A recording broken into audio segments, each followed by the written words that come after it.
இப்போ டிஎன்டிஜேயிலேருந்து என்ன செஞ்சுட்டாங்கன்னா மௌலுது வந்து சிறுக்கு இல்லைன்ட்டாங்க. மௌலுது ஓதுனா சிறுக்குன்னு சொல்லி விவாதம் பண்ண வர்றியான்னு ஒருத்தர் கேட்குறாரு.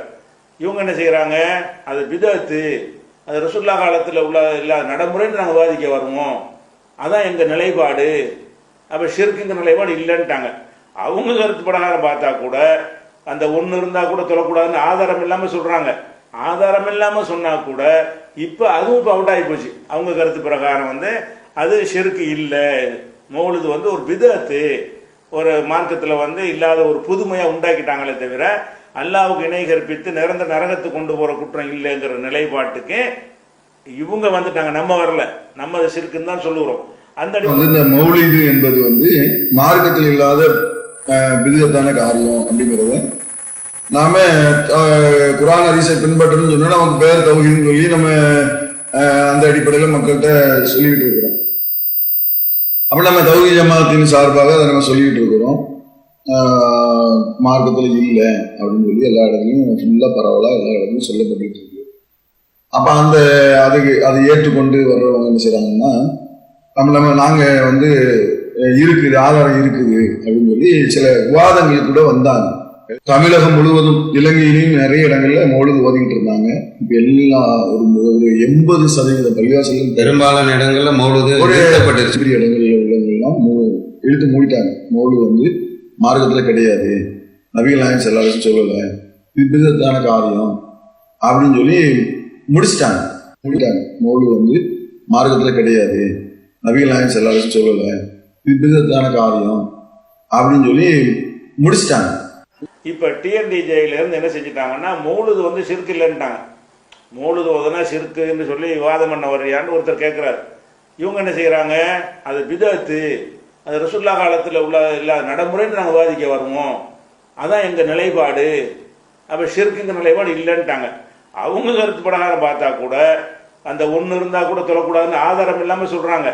ஆதாரம் இல்லாமல் சொன்னால் கூட இப்போ அதுவும் இப்போ அவுட் ஆகி போச்சு. அவங்க கருத்து பிரகாரம் வந்து அது ஷிர்க்கு இல்லை, மௌலுது வந்து ஒரு பிதத்து, ஒரு மார்க்கத்தில் வந்து இல்லாத ஒரு புதுமையாக உண்டாக்கிட்டாங்களே தவிர அல்லாவுக்கு இணை கற்பித்து நிரந்தர நரகத்துக்கு கொண்டு போகிற குற்றம் இல்லைங்கிற நிலைப்பாட்டுக்கு இவங்க வந்துட்டாங்க. நம்ம வரல, நம்ம அதை ஷிர்க்குன்னு தான் சொல்லுகிறோம். அந்த அடிப்படை பிஸ்மில்லாஹிர் ரஹ்மானிர் ரஹீம்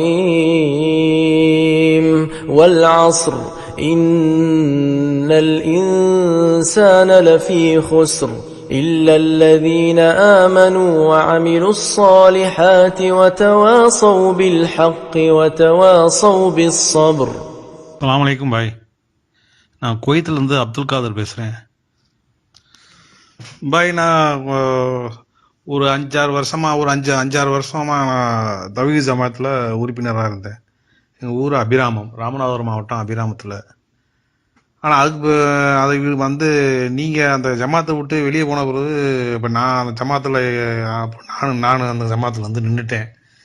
அதாவது உறுப்பினர் கார்டு புதுப்பிக்கல, அப்படி விட்டாச்சு. அதனால் ஆனால் அல்லாஹ்வுடைய பாதையில் வந்து நான் வந்து ஏகத்துவ கொள்கை பிரகாரம் செயல்பட்டுக்கிட்டு இருக்கேன். ஆனால் எந்த ஜமாத்துலையும் இப்போ இல்லை. நான் நம்ம குவைத்தில் வேலை செஞ்சுக்கிட்டு இருக்கேன். இப்போ எங்கள் ஊர் அபிராமத்தில் வந்து பார்த்தீங்கன்னா எங்கள் பள்ளியாசல்லாம் வந்து முன்ன மாதிரிலாம் இல்லை. அதாவது யார் எப்படி தொழுதாலும் எதுவும் சொல்ல மாட்டாங்க. முன்ன பயங்கர கெடுபடி இருந்துச்சு. தலையில் துண்டு போடு, தொப்பி போடு, அது போடு, இது போடுன்ட்டு. இப்போ அதெல்லாம் ஒன்றும் கிடையாது, எதுவும் சொல்கிறதில்ல. ஆனால் என்ன ஒன்றுண்டா வருஷம் மௌலுது ஓதுறாக வெளியில் பள்ளியாசல் உட்காந்துக்கிட்டு. அது ஒரு குறை இருக்குது. அது அங்கே தொழ முடியாத சூழ்நிலையாக இருக்குது. அப்துல் காதர் அவர்கள் குவைத்திலிருந்து இந்த கேள்வி கேட்குறாரு. இந்த கேள்விக்கு வந்து பல தடவை நம்ம விளக்கம் சொல்லியிருக்கிறோம். இவருக்கு சொல்லவில்லை, மற்றவர்கள் கேட்டு தொலைக்காட்சியில், மதிமுகம் தொலைக்காட்சியிலும் கூட சொல்லியிருக்கிறோம். அப்புறம் முகநூலில் நேரலையிலையும் சொல்லியிருக்கிறோம். இருந்தாலும் இவர் வேற ஒரு கோணத்தில் கேட்குற காரணத்தினால் அதற்கான ஒரு விளக்கத்தை நம்ம சொல்லுகிறோம். அவர் என்ன சொல்கிறாருன்னு கேட்டால், அவங்க ஊரில் இருக்கிற சுன்னத்து ஜமாத்து பள்ளிவாசலில் அதில் வந்து வேறு ஊர்களில் இருக்கிற மாதிரி பஞ்சாயத்தெல்லாம் பண்ணுறது கிடையாது. தொழுவு போனால் தடுக்கிறது இல்லை. அவங்கவுங்க மறுபடியும் அவங்க செஞ்சுக்கிறங்க அதை வந்து அனுமதிச்சிருக்கிறார்கள். ஒரே ஒரு தவறு என்னன்னு கேட்டால், அதில் மௌலுது ஓதுறாங்க. அந்த அடிப்படையில் அந்த பள்ளியில் போய் நம்ம தொழுவலாமா, அதான் கேள்வி. இதற்கான பதில் என்னன்னு கேட்டால், நம்ம அல்லாஹ்வுக்கு இணை கற்பிக்கிற ஒரு பள்ளியில் தொழலாமா என்று கேள்வி கேட்டால், இணை கற்பிக்கிற பள்ளியில் தொழக்கூடாது என்பதற்கு எந்த ஒரு ஆதாரம் இல்லை. இணை கற்பிக்கிறதோடு சேர்ந்து இன்னொரு 3 விஷயம் இருந்தால் தான் அந்த பள்ளியில் தொழக்கூடாது என்று குர்ஆன் சொல்லுகிறது. 9வது அத்தியாயம் 107, 108 வசனத்தில் அல்லாஹ் சொல்லி காட்டுறது என்ன? அவர்கள் ஒரு பள்ளிவாசலை ஒரு முனாஃபிக்குகள் வந்து உருவாக்குறாங்க, யூதர்கள். அந்த பள்ளிவாசல் எதுக்கு உருவாக்குறாங்கன்னு கேட்டால், லிராரன், கேடு விளைவிப்பதற்காக, தீங்கு செய்வதற்காக உருவாக்குகிறார்கள். ஓ குஃப்ரன், இறை மறுப்புக்காக உருவாக்குறார்கள். இறை மறுப்புன்னா அது ஷிர்க்கு அடங்கும். இறை மறுப்புக்காக உருவாக்குறார்கள். ஓ தஃப்ரீகம் பைனல் மூமினீன், மூமின்கள் மத்தியில வேறுபடுத்தி காட்டுவதற்காக உருவாக்குகிறார்கள். ஓ இருசாதன் லிமன் ஹாரபல்லாஹ் வ ரசூலுஹு மின் கப்லு, அல்லாஹ் ரசூலுக்கு எதிராக போர் செஞ்சவங்களுக்கு புகலிடம் கொடுக்குறாங்க. போர் செய்யறா வாழையந்தி சண்டைன்ற அர்த்தம் கிடையாது, அதுவும் போர் தான். அல்லாஹ் ரசூலுக்கு மாற்றமாக வேலை செய்கிறவங்களை எல்லாம் அல்லாஹ்வுக்கு எதிராக போர் செஞ்சவங்க என்று குர்ஆன் சொல்லுகிறது. வழிப்பறி செய்கிறவங்க, இந்த மாதிரி காரியம் செய்கிறவர்களையும் போர் செய்பவர்கள் என்று வந்து இஸ்லாம் சொல்லுகிறது. ஏன் வட்டி வாங்கினா கூட போர் செய்கிறவன் வருது. அல்லாஹ் ரசூலுக்கு எதிராக நீங்கள் போருக்கு அஞ்சு கொள்ளுங்கன்னா வாய் தந்திக்கிட்டு சண்டைக்கு வரான்ற அர்த்தமா? அந்த அர்த்தம் இருக்கிறது. போர்ன்றவன் அந்த ஒரே மைண்ட்ல இருக்கக்கூடாது. போர் என்று சொன்னால் ஆயுதம் தரித்து போர் செஞ்சாலும் சரிதான். அல்லது அல்லாஹ் சில காரியங்களை வந்து தடுத்திருக்கும் போது தைரியமா எதிர்த்து ஒருத்தர் நிக்கிறான்னு சொன்னா அவன் கூட என்ன செய்யறான்? போர் செய்யற மாதிரி தான் அர்த்தம். அல்லாஹ்வுடைய பள்ளியில வராதேங்கிறான், அப்ப அல்லாஹ்வுக்கு எதிராக யுத்தம் செய்யறான்னு அர்த்தம். அப்ப அந்த அதுல என்ன வருதுன்னா, அல்லாஹ் ரசூலுக்கு எதிராக போரிட்டவர்கள்னா இப்ப ஆயுதம் தாங்கி அல்லாஹ்வுக்கு எதிராக ஆயுதம் தாங்கி போர் செய்ய முடியுமா? ரசூலுக்கு எதிராக போர் செய்ய முடியும், மக்களுக்கு எதிராக போர் செய்ய முடியும். ஆயுதம் தாங்கி போர் செய்யறது அல்லாஹ் வந்து நிப்பான், அல்லாஹ்வோட சண்டை போட போறாரு இவரு, அந்த அர்த்தம் அது கிடையாது. அப்ப அல்லாஹ் ரசூலுக்கு எதிராக போரிட்டு போர் செய்பவர்கள்னா எதிராக நடப்பவர்கள், அவர்களுக்கு புகலிடமா இருக்கு இந்த 4 அம்சம். இந்த 4 அம்சம் இருக்குமாக இருந்தால் அந்த பள்ளியில லா தக்கும் ஃபீஹி அபதா, அந்த பள்ளியில் நீ தொழாதேன்னு குர்ஆன் சொல்லுகிறது. இதுல 4 அம்சத்துல ஏதாவது 1ஓ 2ஓ இருந்துச்சுன்னு வைங்க, அந்த அம்சம் உள்ள பள்ளியில தொழக்கூடாது என்பதற்கு எந்த ஒரு ஆதாரம் கிடையாது. எந்த ஆதாரத்தை காட்டுவாங்கன்னா, ஷிர்க் எவ்வளவு பெரிய குற்றம் தெரியுமா அப்படின்ற ஒரு ஆதாரத்தை காட்டுவாங்க.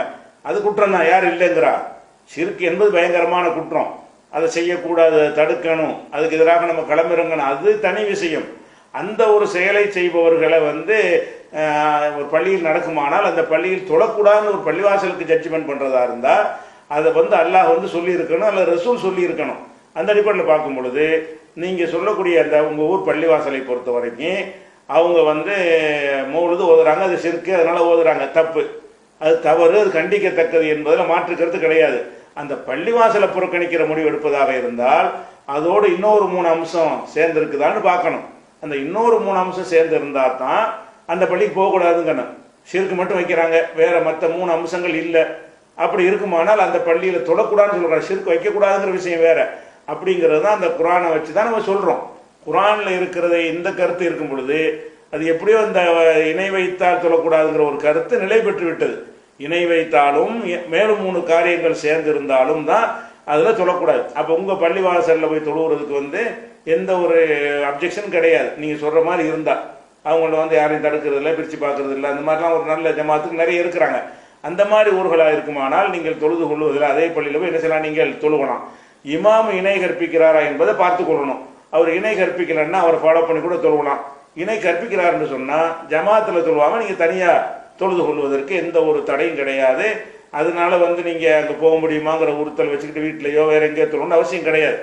அதே நேரத்தில் வந்து இப்படி குர்ஆன் ஹதீஸ் குர்ஆன் அடிப்படையை நம்ம ஆய்வு செய்ய சொல்லும் பொழுது விளங்காம ஒரு காலத்துல ஷிர்க் வச்ச பள்ளியில தொழக்கூடாதுன்னு டிஎன்டிஜர் சொல்லிட்டு வந்தாங்கல்ல, அதுலயே பிடிவாதமா நிக்கணும் என்பதற்காக வேண்டி அவங்க என்ன செய்யறாங்க, சில வரட்டு வாதங்களை வைக்கிறாங்க. வாதங்கள்லாம் என்ன வாதம் வைக்கிறாங்கன்னு கேட்டா, ஷிர்க் எவ்வளவு பெரிய குற்றம் தெரியுமா அப்படிங்கிற வாதத்தை வைக்கிறாங்க. ஷிர்க் எவ்வளவு பெரிய குற்றங்கிற வாதத்தை யார் மறுப்பா? இதுக்கு மேல வைக்க முடியுமே, அதல்ல பிரச்சனை. அது இருந்தால் அந்த பள்ளிக்கு போகலாமா, அல்லாஹ்வுடைய பள்ளிங்கிற அந்த இடத்துக்கு நம்ம போகலாமா, அந்த பிரச்சனைக்கு எந்த ஒரு ஆதாரமும் அவங்கள்ட்ட இல்லை. அது போக இப்ப உள்ள நிலைப்பாடுபடி பாத்தீங்கன்னு சொன்னா, இப்ப டிஎன்டிஜேல இருந்து என்ன செஞ்சுட்டாங்கன்னா, மௌலிது வந்து ஷிர்க் இல்லைன்ட்டாங்க. மௌலிது ஓதுனா ஷிர்க்குன்னு சொல்லி விவாதம் பண்ண வர்றியான்னு ஒருத்தர் கேட்கிறார். இவங்க என்ன செய்யறாங்க, அது பிதஅத்து, அது ரசூலுல்லாஹ் காலத்துல உள்ள இல்லாத நடைமுறைன்னு நாங்கள் விவாதிக்க வருவோம் அதான் எங்க நிலைப்பாடு. அப்ப ஷிர்க்குங்கிற நிலைப்பாடு இல்லைன்ட்டாங்க. அவங்க கருத்து பிரகாரம் பார்த்தா கூட அந்த ஒன்று இருந்தா கூட தொழக்கூடாதுன்னு ஆதாரம் இல்லாம சொல்றாங்க. ஆதாரம் இல்லாம சொன்னா கூட இப்ப அதுவும் இப்ப அவுட் ஆகி போச்சு. அவங்க கருத்து பிரகாரம் வந்து அது ஷிர்க்கு இல்லை, மௌலிது வந்து ஒரு பிதஅத்து, ஒரு மார்க்கத்தில் வந்து இல்லாத ஒரு புதுமையாக உண்டாக்கிட்டாங்களே தவிர அல்லாவுக்கு இணை கற்பித்து நிரந்தர நரகத்துக்கு கொண்டு போகிற குற்றம் இல்லைங்கிற நிலைப்பாட்டுக்கு இவங்க வந்துட்டாங்க. நம்ம வரல, நம்ம அது ஷிர்க்குன்னு தான் சொல்லுகிறோம். அந்த அடிப்படையில் நீங்கள் சிந்திச்சு பார்த்தீங்கன்னு சொன்னால் நீங்கள் வந்து அந்த பள்ளிக்கு போகிறத வந்து நம்ம தடுக்கவே முடியாது. தடுக்கிறதுக்கு எந்த விதமான ஒரு ஆதாரமும் என்ன இல்லை, கிடையாது என்பதை இதற்கு பதிலாக நம்ம சொல்லிக் கொடுக்கணும்.